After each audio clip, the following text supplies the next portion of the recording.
India was able to find a formula to bridge that gap, and that is a significant diplomatic achievement, because when there is a summit without a joint communique, it is always seen as a setback for the chairman. Here, the chairman has pulled off a diplomatic triumph. That is the positive thing. But the overall presidency has been different from previous presidencies, and there are both good and bad elements in it. With the G20 summit itself, we saw two very disappointing developments. One was the complete exclusion of the public interest from the summit. You found, for example, the shutdown of Delhi for 3 days, with great difficulties caused to daily wage workers and others who had no income for those days. The attempt to hide poverty rather than to deal with the poor and assist them during this difficult time. This was really disappointing. The second negative in terms of the summit itself was the complete failure to accommodate the opposition. The same spirit of accommodation and conciliation that we saw in achieving the declaration was not extended in the domestic concept, in the domestic context, to Indians. The leader of the opposition was not invited. The opposition members of parliament were not invited, not even the members of the relevant parliamentary committees dealing with foreign affairs. Nobody was invited to any of the events, the receptions, or the dinner. And the result is that a democracy, a country that called itself the mother of democracy, was showcasing an event from which the democratic opposition was excluded. I thought that was very unfortunate. So that's on the summit itself. On the presidency as a whole, one of the things that was remarkable, I would say, about the government's conduct of the presidency was that they did something that no previous G20 presidency has done. They actually made it a huge nationwide event, 200 meetings in 58 cities, a huge amount of action, and the conversion of the G20 into a sort of people's G20 with public events, the Hornbill Festival, the University Connect program, the civil society and think tank meetings. All of these things were unprecedented. No other country has done anything like that. And that is in some ways both a credit to India for taking the message of the G20 to the entire people, but it's also an attempt by the ruling party to instrumentalize the G20 as something that would turn out to be an asset for them politically. Now, they have every right to do that. They're the ruling party. But no other country has done this before. India has hosted many summits. Never has the ruling party celebrated its leadership in such a way. The whole Vishwaguru concept, the posters of Mr. Modi every 50 meters in Delhi over the weekend, all of these are advertising the G20 as if it is a personal achievement of Mr. Modi and the BJP government.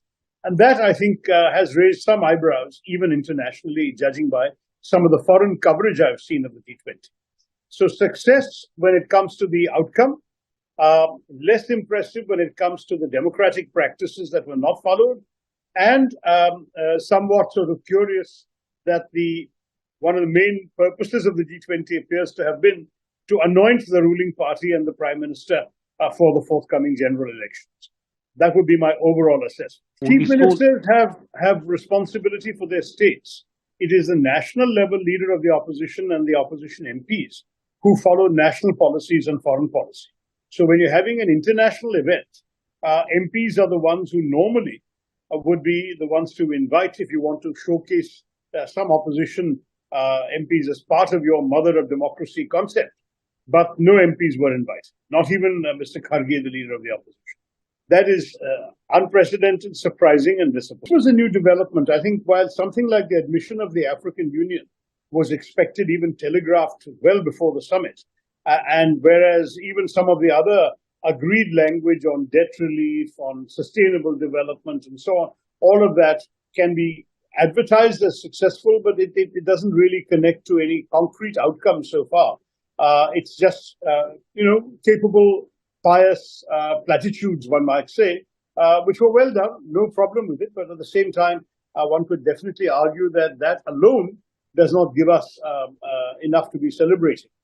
The India-Middle East EU initiative is completely new, not something that was anticipated earlier, and that has tremendous potential for the future, provided it is implemented properly. The worry about many international summits is very often that in our country, we've also seen this, that you have a summit, you focus on agreeing a declaration and you get a triumphant result in terms of agreed language, but then implementation never follows. We've seen, for example, on issues like the availability of development financing or the promises by rich countries to contribute towards climate change efforts in the developing world, that there is excellent language in many summits going back 15 years, but none of this has actually been implemented. The sums promised has never come and action has not resulted. So I would say on this one, it's a welcome initiative, but the proof of the pudding, as the cliche goes, is in the eating.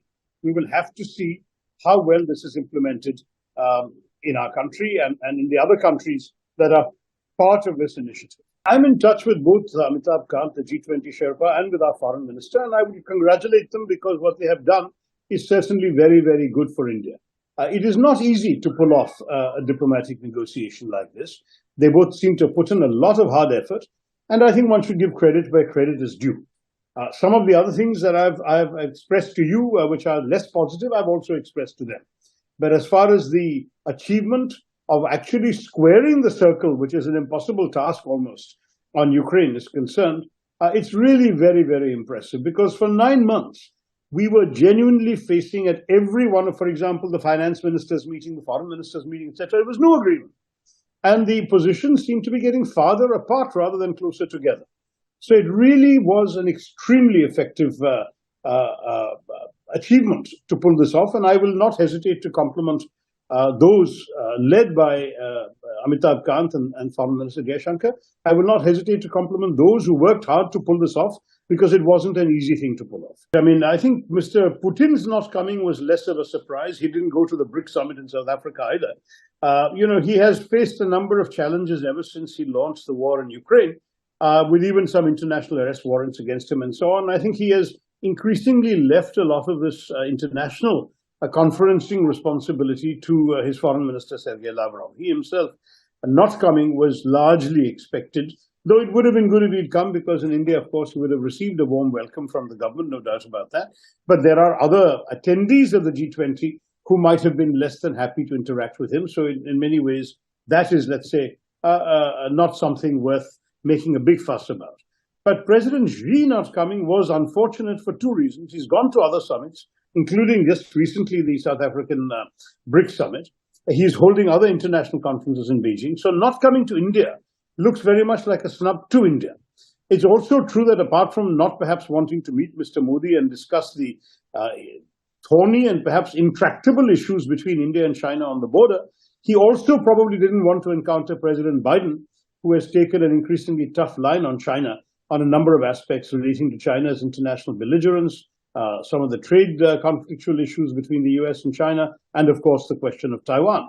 So for all of these reasons, he has chosen to stay away. And I think it's a pity in many ways that China missed an opportunity to participate in such a consensus, such a consensual outcome, and also to participate in an event that might have helped promote a thaw in China's relations with India. Right now, our relations are worse than they've been for a very long time. And by not coming, President Xi is conveying the message that he doesn't care about improving the relationship.